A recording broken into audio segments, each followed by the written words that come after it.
Surat police દ્વારા ફરાર અને વોન્ટેડ આરોપીઓ સામે ઓપરેશન ટ્રેપ હેઠળ મોટી કાર્યવાહી હાથ ધરવામાં આવી છે। છેલ્લા 100 દિવસ દરમિયાન શહેર પોલીસે વિવિધ રાજ્યો અને જિલ્લાઓમાં છુપાયેલા 243 આરોપીઓને ઝડપી પાડ્યા છે। ગંભીર ગુનાઓમાં સંડોવાયેલા આરોપીઓની ધરપકડ માટે ચલાવવામાં આવેલા આ વિશેષ અભિયાન અંગે એડિશનલ પોલીસ કમિશનર કરણરાજસિંહ વાઘેલાએ પત્રકાર પરિષદમાં માહિતી આપી હતી। સુરત રાજ્યનું આર્થિક કેન્દ્ર ગણાતું શહેર, જ્યાં છેલ્લા 30 વર્ષ દરમિયાન નોંધાયેલા વિવિધ ગુનાઓમાં ફરાર આરોપીઓને ઝડપવા માટે શહેર પોલીસે ઓપરેશન ટ્રેપ શરૂ કર્યું હતું। પ્રથમ માર્ચથી વિશેષ આયોજન અને સમીક્ષા બેઠક યોજી રાજ્ય તથા જિલ્લાવાર વિશ્લેષણ કરવામાં આવ્યું હતું। અભિયાન અંતર્ગત 1 માર્ચથી 1 જૂન સુધીમાં પેરોલ જમ્પ કરનારા તેમજ લાંબા સમયથી નાસ્તા ફરતા કુલ 243 આરોપીઓને ઝડપી પાડવામાં આવ્યા છે, જેમાંથી 7 ઇનામી આરોપીઓનો પણ સમાવેશ થાય છે। ધરપકડ કરાયેલા આરોપીઓ સામે લૂંટ, હત્યાનો પ્રયાસ, બળાત્કાર, ખંડણી, ચોરી અને પ્રોહિબિશન જેવા ગંભીર ગુનાઓ નોંધાયેલા હતા। પોલીસે વિવિધ ગુનાહિત ગેંગો સામે પણ કાર્યવાહી કરી છે, જેમાં ઉત્તર પ્રદેશની કુખ્યાત સોલે ગેંગ પણ સુરત પોલીસે ઝડપી પાડી છે। આ સમગ્ર ઓપરેશનને સફળ બનાવવા માટે શહેર પોલીસની આશરે 200 ટીમોને દેશના વિવિધ રાજ્યોમાં મોકલવામાં આવ્યા હતા। ટીમોએ સતત વર્કઆઉટ અને ટેકનિકલ સર્વેલન્સના આધારે આરોપીઓને શોધી કાઢી કાયદાના હવાલે કર્યા હતા। પોલીસે કયું ઓપરેશન હાથ ધર્યું છે અને કેટલા ઇનામી આરોપી ઝડપી પાડ્યા છે? સુરત શહેર સમગ્ર રાજ્યનો એક ઇકોનોમિક હબ છે અને સુરત શહેરમાં કુલ 90 લાખ જેટલી વસ્તી છે અને આ 90 લાખ જેટલી વસ્તીમાં 45 લાખથી વધુ લોકો એવા છે જે સમગ્ર દેશના અલગ અલગ 28થી વધુ રાજ્યોના લોકો છે જે અહીંયા લાંબા સમયથી વસવાટ કરી રહ્યા છે, ગુજરાન ચલાવી રહ્યા છે। અને સુરત શહેરમાં છેલ્લા 30 વર્ષમાં દાખલ થયેલા જેટલા ગુનાઓ છે એમાં જે નાસ્તા ફરતા આરોપી છે, જે નાસ્તા ફરતા આરોપીઓ સમગ્ર દેશના અલગ અલગ રાજ્યોમાં ભાગી છૂટેલા છે, એવા આરોપીને પકડી પાડવા માટે પોલીસ કમિશનર અનુપમસિંહ ગેહલોત સાહેબના માર્ગદર્શન હેઠળ એક આખું operation trap, targeted raids on absconders and prolific offenders, એક ઓપરેશન ટ્રેપ પ્લાન કરવામાં આવ્યું હતું। સમગ્ર ફેબ્રુઆરી 2026 આખા મહિનામાં આ ઓપરેશન ટ્રેપને 1 માર્ચથી અંજામ આપવા માટે મિટિંગોનું આયોજન કરવામાં આવ્યું હતું। સુરત શહેરના તમામ ગુનાઓના નાસ્તા ફરતા આરોપીઓનો સેન્ટ્રલાઇઝ ડેટાબેઝ ક્રાઇમ બ્રાન્ચ દ્વારા બનાવવામાં આવ્યો હતો। આ ડેટાબેઝમાં આરોપીઓને રાજ્ય વાઇઝ બાયફર્કેશન કરવામાં આવ્યું હતું અને સાથે સાથે ગુજરાત રાજ્યના જે આરોપી છે એનું જિલ્લા વાઇઝ બાયફર્કેશન કરવામાં આવ્યું હતું અને ત્યારબાદ તમામ ડીસીપી ઝોન વાઇઝ એમની એલસીબીની ટીમો અને તમામ પોલીસ સ્ટેશનની ટીમોને આ ડેટાબેઝ અલોટ કરવામાં આવ્યો હતો અને ક્રાઇમ બ્રાન્ચ એસઓજી પણ આ તમામ નાસ્તા ફરતા આરોપી પકડવા માટે જોડાઈ હતી।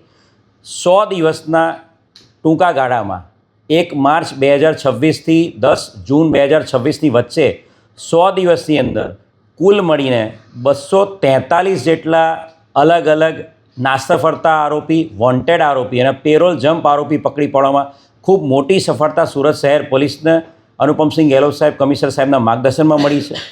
આ 243 આરોપીની અંદર ઉત્તર પ્રદેશનો 1, રાજસ્થાનનો 1, મોરબીનો 1, ભાવનગરનો 2 અને સુરત શહેરના 2 એમ કુલ 7 આરોપી એવા છે જે ઇનામી આરોપી છે, જેમની ઉપર તમામ આરોપીનું કુલ મળીને 2,55,000ની ઇનામ ડિક્લેર થયેલા હતા। એટલે 7 ઇનામી આરોપીનો આ 243 આરોપીમાં સમાવેશ થાય છે। જો ગુનાના હેડવાઇઝ વાત કરીએ તો આ ઓપરેશન ટ્રેપ અંતર્ગત પકડાયેલા 243 આરોપીમાં ખૂનના ગુનાના 18 આરોપી, ખૂનની કોશિશના 7 આરોપી, ધાડના 2 આરોપી, લૂંટના 12 આરોપી, ખંડણીના 4 આરોપી, આર્મ્સ એક્ટનો 1 આરોપી, એનડીપીએસના 23 આરોપી, ગુજસી ટોકનો 1 આરોપી, અપહરણના 7, બળાત્કાર પોક્સોના ગંભીર ગુનાના 13 આરોપી, દહેજ મૃત્યુનો 1 આરોપી, છેતરપિંડીના 75 આરોપી અને ચોરીઓના 27 આરોપી તથા પ્રોહિબિશનના 12 અને અન્ય 40 એમ કુલ 243 આરોપી પકડી પાડવામાં આવ્યા છે। તમામ શહેરના તમામ પોલીસ સ્ટેશન ઇન્ક્લુડિંગ મહિલા પોલીસ સ્ટેશન, એએસટીયુ તમામે આ આરોપીઓ પકડવા માટે ખૂબ જ મહેનત કરી છે। 243માંથી 82 જેટલા આરોપી ક્રાઇમ બ્રાન્ચની ટીમે પકડી પાડેલા છે અને આ આરોપીઓનું જો વાત કરીએ, જે પકડાયેલા આરોપી છે એમાં ઘણા બધા એવા આરોપી છે જે ઇનામી આરોપી છે અને ખૂબ જ જઘન્ય ગુનાઓના આરોપી છે। આરોપી આનંદસિંહ ઉર્ફે સોલે સિંહ, જેણે પોતે સોલે મૂવીના નામ ઉપર અને એના અંકલના નામ ગબ્બરસિંહના નામ પરથી આ ગેંગ બનાવેલી હતી, સોલે ગેંગ, ઉત્તર પ્રદેશની ગેંગ જે મોટી મોટી ખંડણીઓના ગુનાઓ જેની પર દાખલ થયેલા હતા અને ઇનામી આરોપી હતો, એને પકડી પાડવા માટે 2 મહિનાની સતત મહેનત ક્રાઇમ બ્રાન્ચે કરી હતી અને એને પકડી પાડેલો હતો। એ જ રીતે સુનિલ ઝુંબર કાળે એને સાંગલી જિલ્લાના જંગલોમાં જે પોલીસની ટીમો કામે લાગેલી હતી અને 26 વર્ષ જૂનો આરોપી છે, વોન્ટેડ આરોપી, લૂંટ અને બળાત્કારના જેની પર ગુના દાખલ થયેલા છે, એને પણ લિંબાયત પોલીસની ટીમે 26 વર્ષ જૂના વોન્ટેડ આરોપી, 40,000નો ઇનામી આરોપી હતો. જંગલના દુર્ગમ વિસ્તારમાં ત્યાંના લોકોનો પહેરવેશ રાખીને સતત 7 દિવસ સુધી એ વિસ્તારમાં મહેનત કરીને આરોપીને પકડી પાડ્યો હતો. એ જ રીતે ખટોદરા પોલીસ સ્ટેશનનો જે લૂંટનો ગુનો હતો એની અંદર 30,000 રૂપિયાનો ઇનામી આરોપી છે.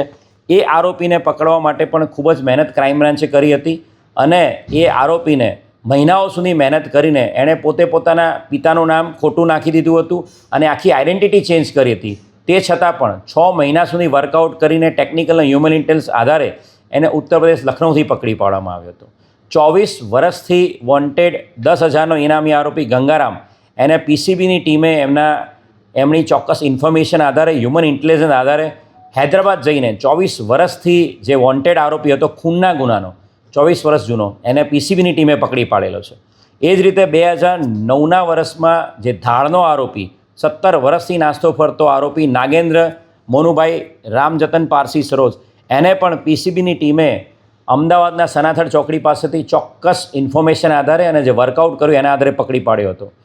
એ જ રીતે પીસીબીની ટીમે 8 વર્ષથી વોન્ટેડ 10,000નો ઇનામી આરોપી સુનિલ કિશોરી પ્રસાદ, એ પણ મર્ડરના ગુનાનો આરોપી હતો, એને પણ મહારાષ્ટ્રમાં સતત 7 દિવસ સુધી જે ટીમ છે ત્યાં રોકાયેલી હતી. ટેકનિકલ વર્કઆઉટ અને હ્યુમન ઇન્ટેલિજન્સ પર વર્કઆઉટ કર્યું હતું અને 2018નો આ 10,000નો ઇનામી આરોપી સુનિલ કિશોર પ્રસાદને પકડી પાડવામાં આવ્યો હતો.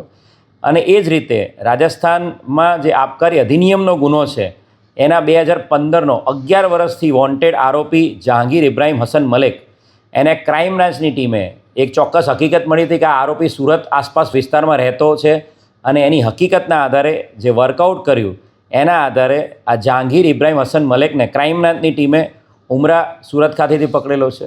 ખૂબ મોટી સફળતા સુરત શહેરને, સુરત શહેર પોલીસના તમામ યુનિટને મળી છે. સુરત શહેર પોલીસ કમિશનર અનુપમસિંહ ગેહલોત સાહેબના માર્ગદર્શન હેઠળ અને માનનીય નાયબ મુખ્યમંત્રી હર્ષ સંઘવી સાહેબ અને ડીજીપી શ્રી GS મલેક સાહેબના માર્ગદર્શન હેઠળ આખું ઓપરેશન 100 દિવસનું ઓપરેશન ટ્રેપ ચલાવવામાં આવ્યું હતું અને 243 આરોપી પકડી પાડવામાં આવ્યા છે. અને આ ઓપરેશનમાં હજુ પણ સમગ્ર દેશમાં અલગ અલગ ટીમો મોકલીને વધુ આરોપી પકડી પાડવા માટે મહેનત ચાલુ છે. Bureau report Janadesh news, Surat.